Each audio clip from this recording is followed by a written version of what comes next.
On this episode of Mythbusters. All right, we are ready to board.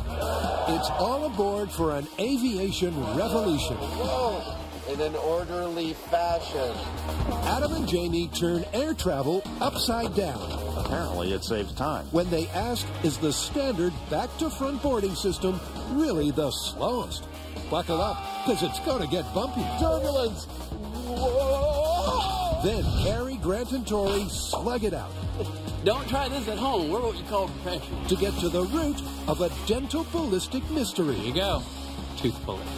Are bio bullets deadly or dying? And will they fox a forensic expert? Off to the pathologist. All right. By leaving no evidence for the autopsy. Who are the Mythbusters? Adam Savage. Eating food cooked with C4. And Jamie Heineman. This is going to kill you. Between them, more than 30 years of special effects experience. Together with Tori Belleci. We're gonna die. Harry Byron. Right through for the job. And Grant Imahara. Who wants some? They don't just tell the myths. They put them to the test.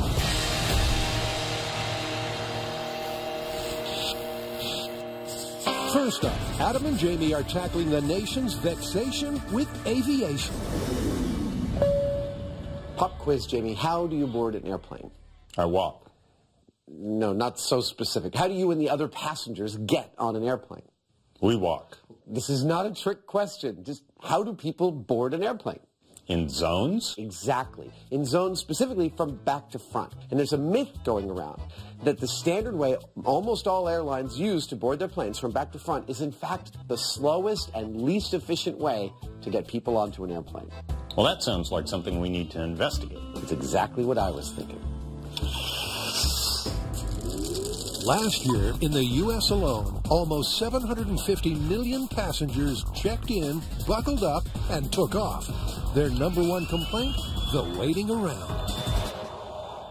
But Adam and Jamie want to know if the standard method of boarding is to blame. Have the airlines got it back to front with back-to-front boarding? Is it really the worst way of getting up and away? Well, it looks like we need a plane and a couple of hundred volunteer passengers. And we need a bunch of boarding methods. Well, I can think of at least 3 or 4 off the top of my head. Let's buckle down and do it. So, to test the best boarding methods, Adam and Jamie require a plane. But their reputation... You know, it's fun to see things blow up sometimes. ...for misuse and abuse of aircraft has preceded them. Cutting up a plane. And that means they have to make their own. We've got to build a plane. Oh, boy. The goal is to construct a 173-seat airplane interior that matches the one most used by commercial airlines, so that they can accurately replicate a full-scale boarding scenario. We want to be able to see it from all the way around so we can observe from outside what's going on clearly. The key components are actual airline seats, precise aisle width, legroom, and real overhead compartments. And an hour later, with their brainstorm weathered and construction problems solved, This is going to be cool. You bet. it's off to a spectacular location to bring their vision to life. Looks like an airplane to me. I love this location. Let's get started. Okay. So we've come to the Mare Island Naval Base, about an hour from the Mythbusters shop. Right there's pretty good. This building I'm standing in used to be a storage facility for outfitting boats, and it's over 100 years old. But for us, today, it is our mocked-up airplane hangar. The first part of the plan to be put into place is a base to build on. It's going to be a nice set. Yep. Once their plywood platform is given a coat of paint or two, it's ready for the all-important structural components. And a well-oiled Mythbusters machine Good? Okay. means the metal skeletal components are raised well before the tray tables are even stowed. With the steel superstructure solid, up goes the first of the recycled overhead luggage bins. There we go. Zip ties. And with a burst of fast forward, up goes the last. Beautiful. Let's put in the chairs.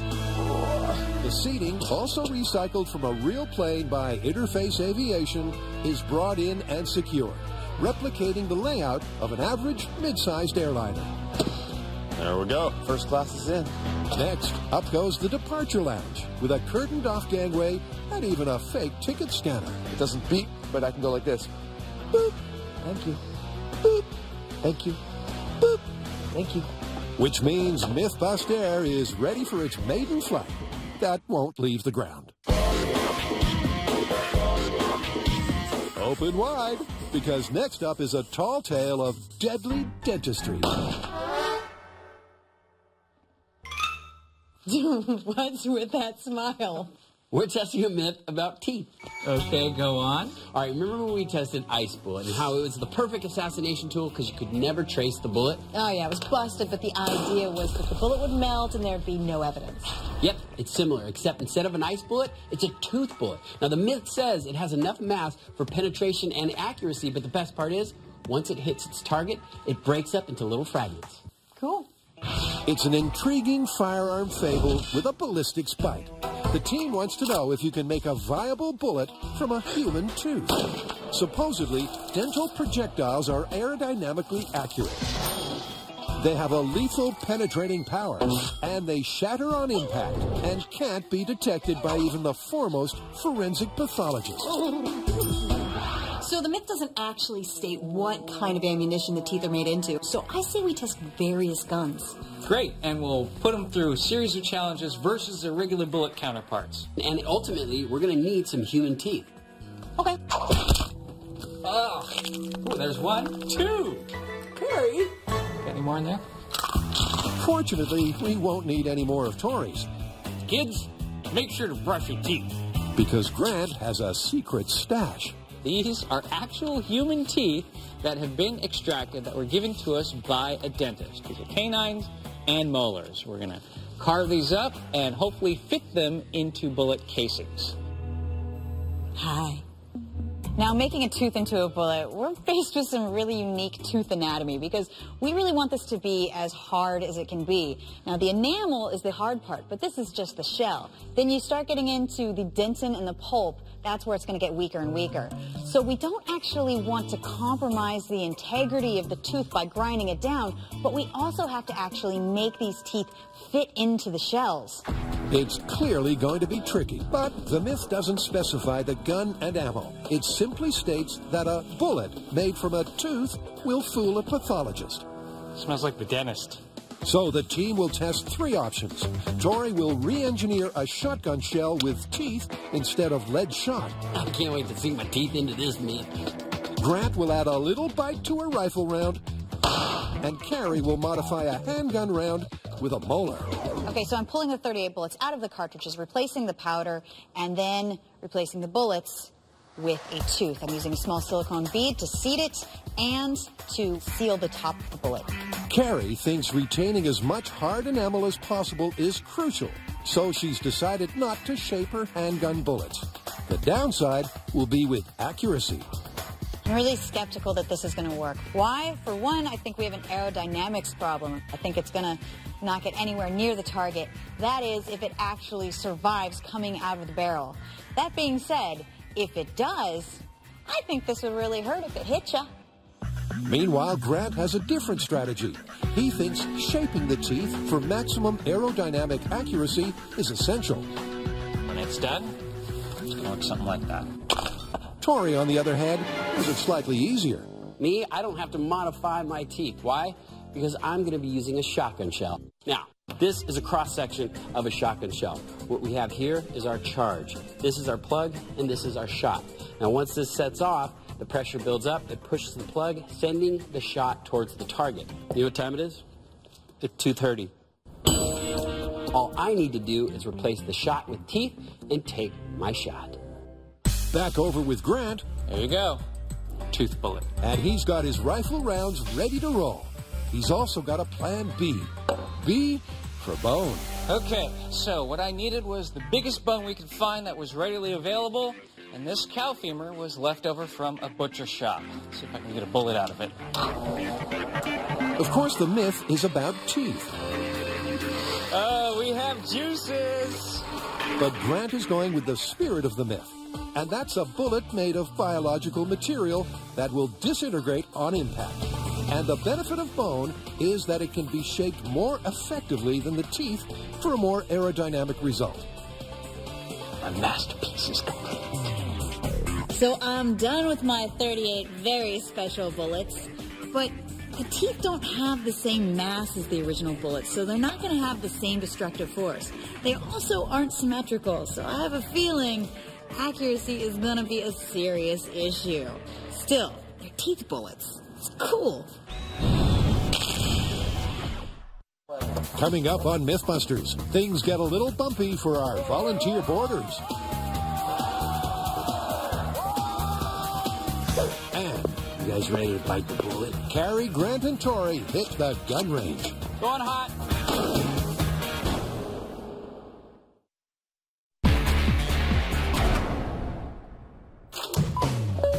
It's a frustrating constant of commercial airline travel. Boarding the plane always seems to take longer than it should. But is it down to the back-to-front boarding system? To find out, Captain Savage and co-pilot Heinemann have replicated a commercial boarding scenario with a team of real flight attendants. Here's how this is going to go down. Every single one of our Mythbust Air test passengers will be issued a ticket, just like this one, with a specific seat assignment. And they will board the plane through our gate right here. Boop. As they come aboard, our cabin manager, Sylvia, will check them in and send them on their way to the correct seat. The rest of our cabin crew will be stationed just as they would be on a real airplane, assisting the passengers in stowing their luggage. When the luggage is stowed and everybody's properly seated, the flight attendants will call time and the boarding is complete. We'll be assessing each of our boarding techniques on two main metrics. The first one being how the boarding method felt to the passengers. So as our test subjects deplane from each test, we will ask them to vote here on how the test felt to them, whether they thought it was great, just okay, or in fact, terrible. And the second part of the monitoring will be done by me up here with this timer, and that'll determine how long the test took. What about people who gum up the works, you ask? I'm glad you mentioned that. In about 5% of our ticket envelopes, and consistent across all of our tests, we've included instructions for some of our test subjects to behave just like those passengers who do slow boarding down. The personality types we've identified are parents with tiny children, people who go to the bathroom during boarding and have to swim upstream to get back to their seat, people who sit in the wrong seat, and people with suit coats who meticulously fold them in the aisle before putting them on their luggage. It's a comprehensive set of test parameters. The wild cards, accurate boarding scenario, and experienced cabin crew will provide the realism, and the time and customer satisfaction scores will give each of the boarding methods a comparative and quantitative score. Nearly 200 volunteers with their carry-on baggage have generously given up their day to queue for science. And their first test is the control, supposedly the slowest of all systems. This test is the one that people are most familiar with. It's called the back-to-front method. Check out this graphic. Using assigned seats, once they've loaded business class, then they load the back third, the middle third, and the front third. All right, Jamie, start. Welcome to Mythbust Air, Flight 3.1415927. We are ready to begin pre-boarding. Parents with children and business class passengers may now board the airplane. Step up to the gate and hand over your ticket. With the clock ticking, the boarding commences. This is awesome. And it really couldn't be better. If you are seated in rows 20 through 30, you may now board the plane. Rows 20 through 30, board the plane. Welcome. The advantages of the replica setup soon become clear. The open-sided structure allows full access to the cameras, and we can really see how the boarding is progressing. All right, we are now ready to board rows 10 through 19. If you are in row 10 through 19, you may now start to board the airplane. Once the plane is almost full, familiar pre-flight patterns emerge. Hello, 2019. There's a backlog of passengers on the gangway. Passengers in aisle seats having to get up to allow access to the middle and window seats. And inevitably, there is plenty of carry-on luggage too large to fit in the overhead compartments. With gate-ticking bags, that's awesome. There's no space. Okay, what's your final destination? Springfield. Okay, I'll get that tag. Okay, thanks. It's not just excess baggage delaying departure. The wild cards also gum up the works in a realistic way. But eventually, everyone is seated, and the plane is ready for wheels up. Stop, Jamie. But what's the damage? From the time that boarding was announced to the time that the last bin was closed, for back-to-front boarding, it was 24 minutes and 29 seconds. Now, that's a fairly common method of boarding, and that'll form our baseline for the other tests. The time is, of course, crucial for that comparison, but so is customer satisfaction. Let's see what we got. All right. Each positive experience is scored +1. A terrible vote is -1. And each neutral okay is 0, which, for back to front, gives a final tally of +19. But the score and time don't mean anything on their own. Comparisons are required. So to find out if the Myth will soar or crash land, Captain Savage will need to log a few more bumpy flights.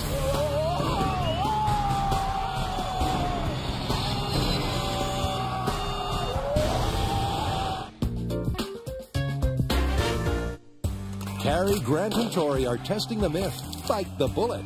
Supposedly, a bullet made from a fang fragments on impact, leaving no evidence for a forensic pathologist to sink their teeth into. You guys ready to bite the bullet?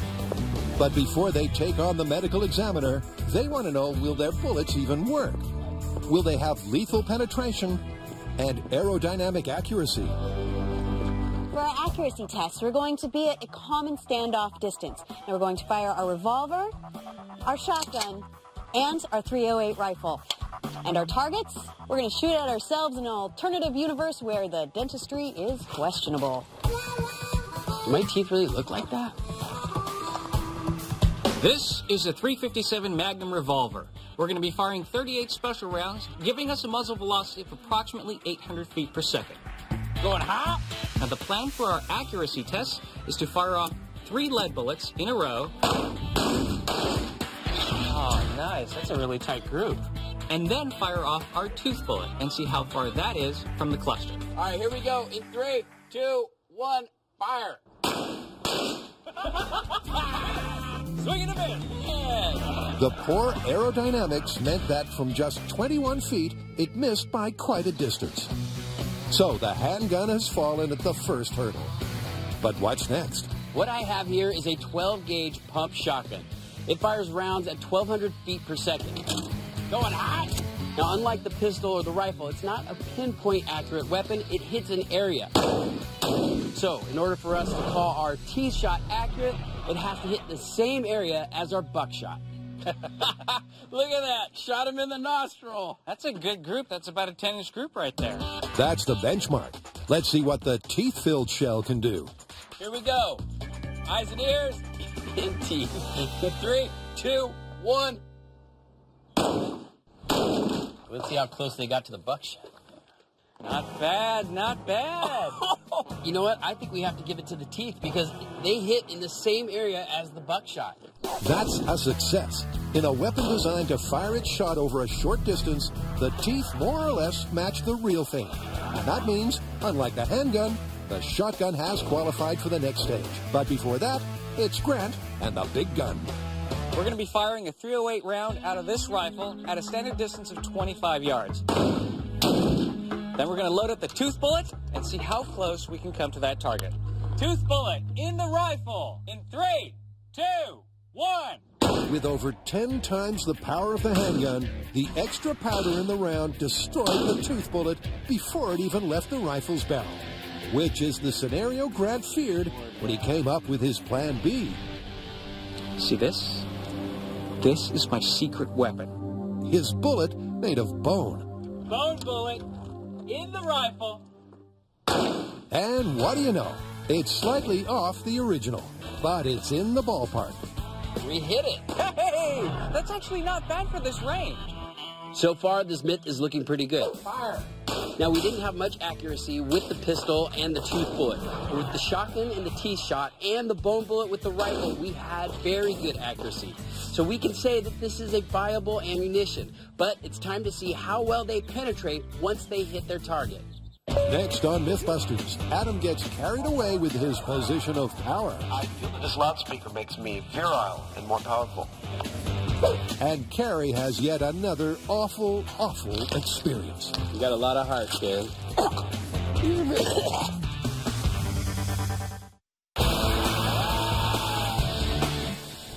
So far, Carrie, Grant, and Tori have tested the accuracy of their bio bullets. The handgun and rifle fags failed at the first hurdle. Swing and a miss.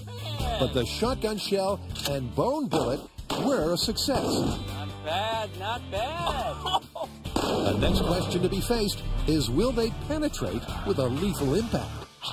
And to test the bio bullets for a lethal penetration, the guys will once again compare them to the real thing. For this test, we're taking accuracy out of the equation. We're going to fire at close range into the gelatin.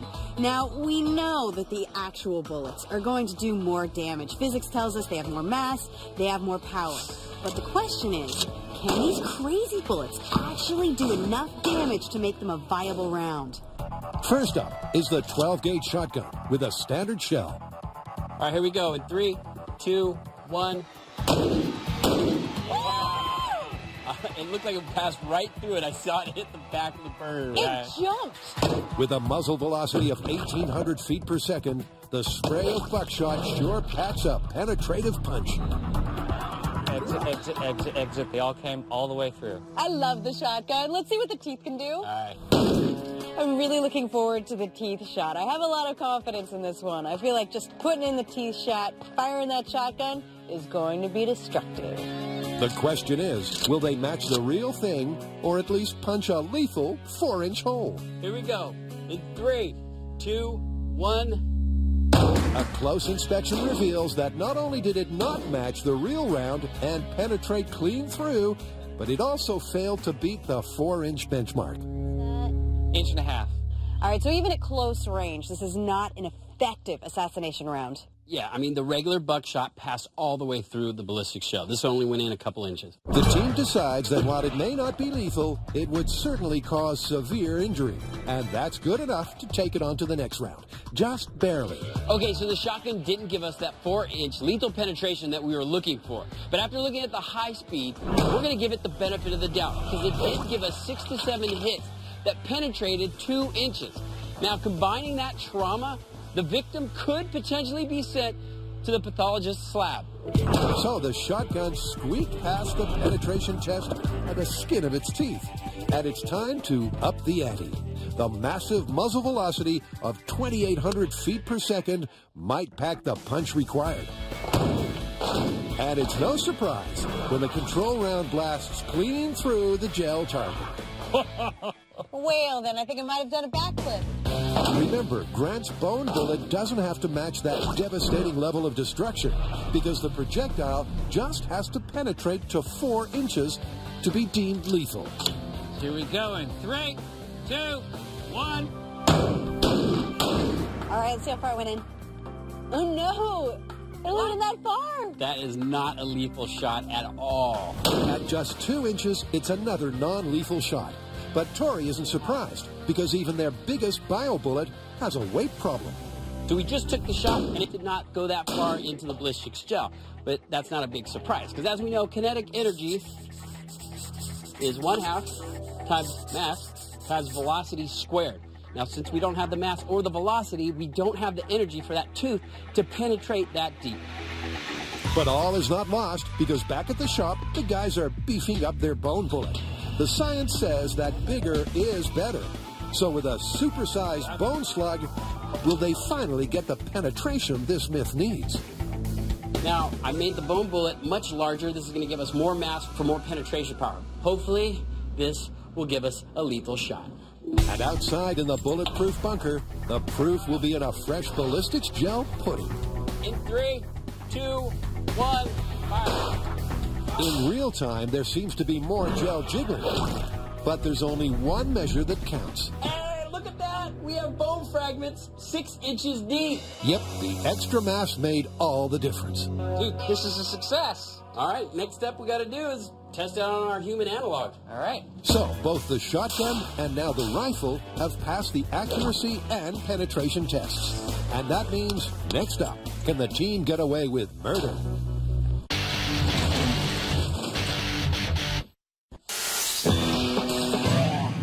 Hassle-free air travel may be high in the sky. Welcome to Mythbusters Air Flight 3.1415927. But Adam and Jamie are determined to find out if the standard back-to-front boarding system Stop, Jamie. is the slowest and most unsatisfactory option available. Adam and Jamie already have a back-to-front baseline, but there's a whole barrage of boarding baloney still to come. And next up, Families with small children in business class may board the plane now. is the perfect method to contrast with the control. Test number 2. And that's no system at all. We are going to board all rows, all seats. All rows, all seats may now board the plane. Over there. Each passenger has an assigned seat, and there are the usual wild cards like jacket folders. But other than that, it's simply first come, first boarded. And the passengers found their assigned seats in a surprisingly short amount of time. So this test was random once first class and parents with small children had boarded. And it came in at 17 minutes, which is pretty quick. You guys may now deplane. That's an astonishing 8 minutes faster than the control. But remember, time isn't the only factor. Each passenger gets to vote on the overall experience. The random boarding clearly polarized opinion. But despite the significantly faster time, when the votes are tallied, it turns out it was less popular than the control. This is a stunning result. Random boarding with allocated seats was far quicker and yet a much less positive experience for the passengers. This tells me that there is definitely something to this myth. If random is so much quicker, then back to front is clearly flawed in terms of speed and efficiency. But whether there's a better method that yields a more positive passenger result, I think requires more testing. Shall we? Next up is what we call the Wilma technique. It stands for windows, middle, and aisle.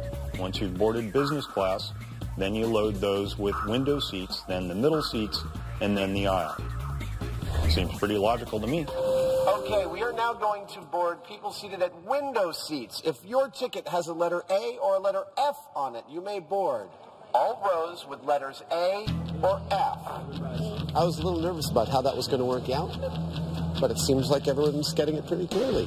Yep, as it turns out, with some clear instructions, it's quite simple. We are now going to board middle seats. If your seat number has a letter B or E attached to it, you may now board the plane. And the result is an even quicker time. What was the time on that one, Jamie? 14 minutes, 55 seconds. Nice. The faster, smoother system is also reflected in the satisfaction score, a fulfilling 102. And that has Jamie convinced of the result.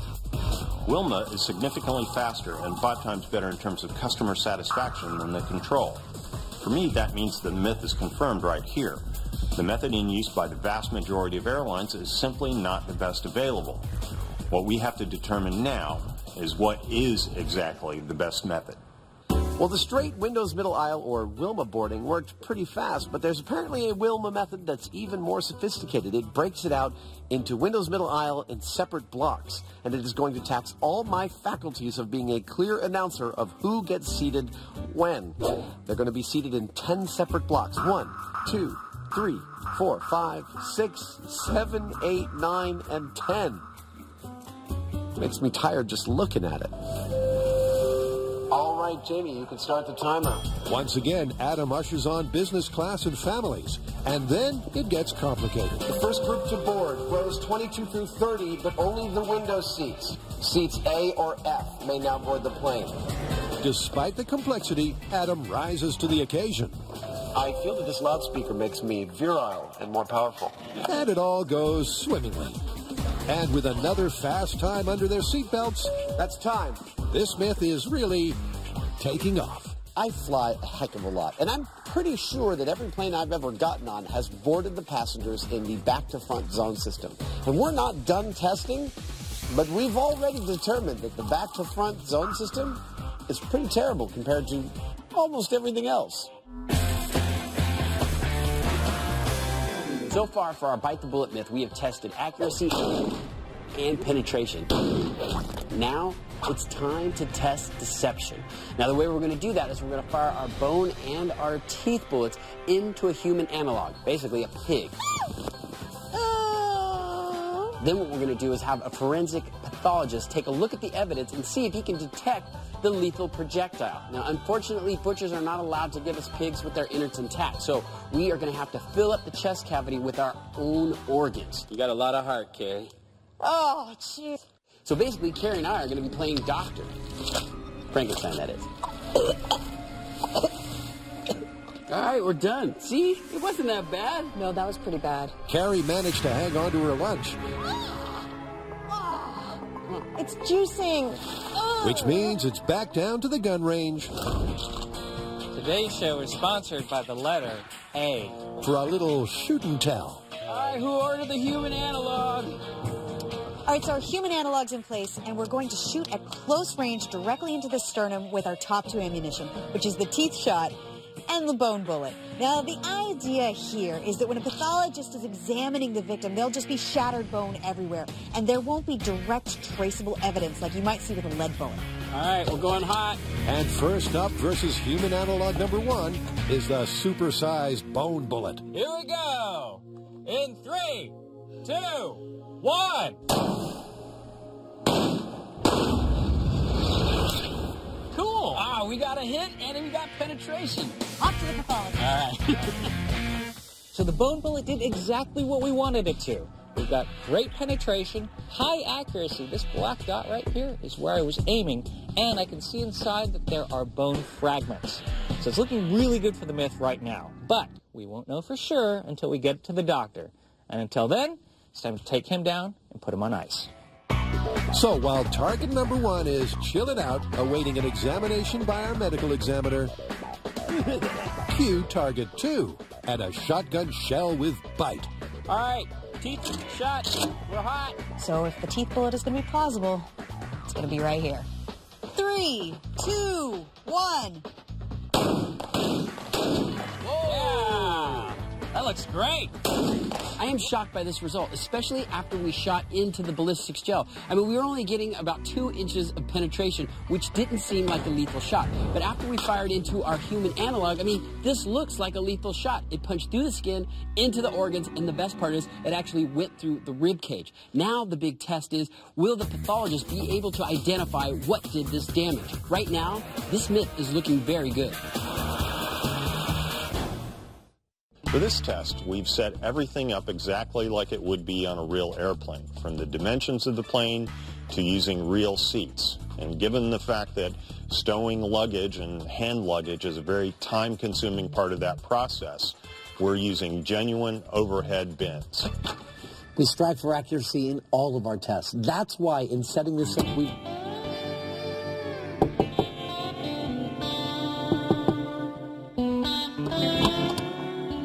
I'm ready to come out now.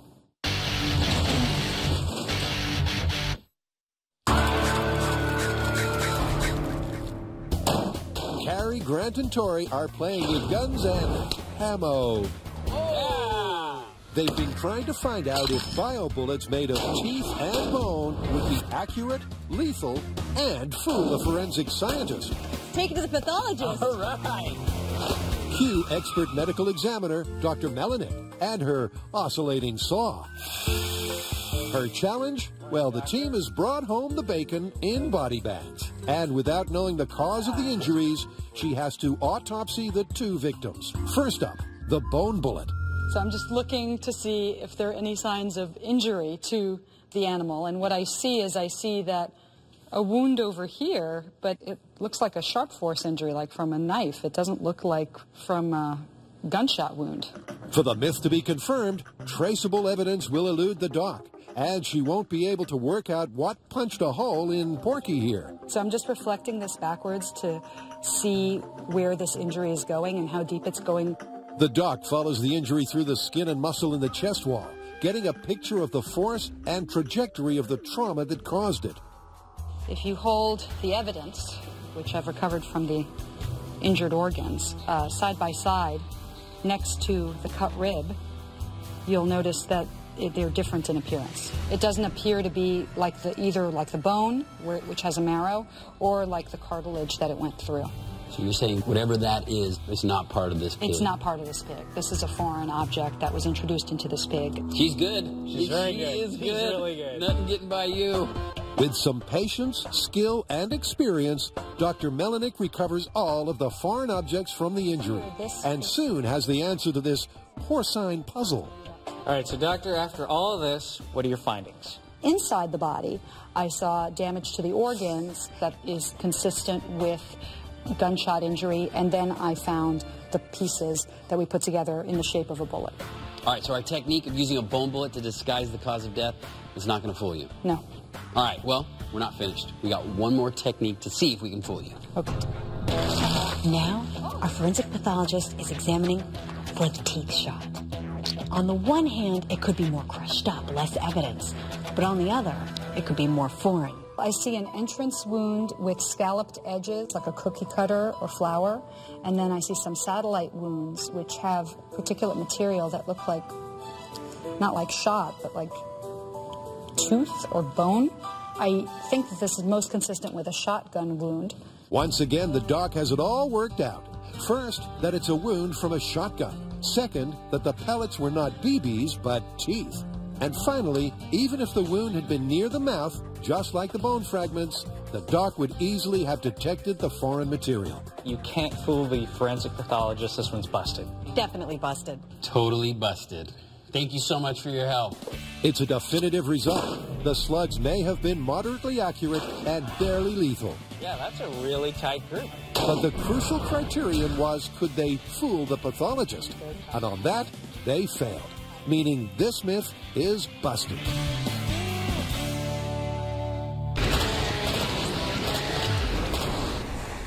With the help of an excited plane load of volunteers, Oh, we had a little turbulence. Woo! Adam and Janie are asking if airlines around the world have got it wrong. And next up is an experiment in anarchy. After business class, it's every passenger for themselves. Now, all the rest of you, there are no assigned seats and no assigned rows. So when I say, which is now, you can all board the airplane. Whoa! In an orderly fashion. Wow. In the earlier random test, there were assigned seats. But this is just a free-for-all. This is interesting. There's no assigned seating, no order at all. And so what they're doing is actually the opposite of the back to front. They're filling up the front first and then going backwards, which doesn't seem like it would be the most efficient way of doing it because they're blocking the aisle right in the beginning of the plane. But somewhat counterintuitively, the lack of seat assignments leads to the fastest time so far. It saves on time, but according to a customer survey score of -5, not on stress. This is fascinating. I've just finished scoring the random boarding method, and they hated this method. Overwhelmingly, they voted it as terrible. And I think this is an interesting window into human psychology. I think humans like structure. We want to know that there's a structure, even if it takes us longer. It appeals to our sense of justice that things are happening for a reason. It's fascinating. Which leaves the results looking like this. Despite surveys indicating that waiting and queuing is the single biggest complaint for frequent flyers, it seems a sense of order and structure is just as important. Which leaves one final attempt by the team to find the perfect boarding solution. One that might provide speed, structure, and satisfaction. Next up is a method called the reverse pyramid. It's pretty complex. In fact, the passengers are told merely to board by zones, which are pre-sorted on their tickets. The best way to explain it to you guys is with the editor's help. Editors, if you put up a graphic, please, and show the zones as they board. 1, 2, 3, 4, 5, and 6. It's pretty complicated. It's supposed to be pretty fast. We're going to find out. It appears complicated, but with zones and seat numbers printed on the tickets, it's actually incredibly simple. If you have Group 2 on your ticket, you may board the airplane. This one appears to be working kind of like the Wilma techniques where it's filling on the outside and then gradually works its way towards the middle. Group 3 may now board the airplane. But the pyramid strategy ends up doing that in blocks, which may or may not help it. And when the timer stops at 15:10, it's back to the shop on an imaginary flight to make their final assessment. Buckle in. Okay. Here we go. 3, 2, 1. Plane boarding. Where do we stand? Well, the myth that we started with was that the most common way of boarding an airplane from back to front is also the slowest, and we found that that is totally confirmed. It is the slowest. And what do we recommend? Well, that's where it gets tricky, because we found that the fastest method of boarding an airplane, while very fast, was also the least popular. The good news is that the 3 most popular methods are all faster than the method of back to front. So there are options. But we're not done yet. No, we are not. It's not only the end of this episode, it's not only the end of this season, it is also the end of an era. This was the very last episode of Mythbusters to feature the incredible trio of Carrie Byron, Tori Bellece, and Grant Imahara. That's right. This next season, we're going back to our origins with just Adam and me. I'm going to take a brief moment to thank you guys for your incredible work over the last 10 years. You've given literally your blood, sweat, and tears in the name of science, and it has been a total pleasure not only to work with you, but to call you our friends. We wish you the very best of luck. And thank you. Bye, guys. 2, 1, boom!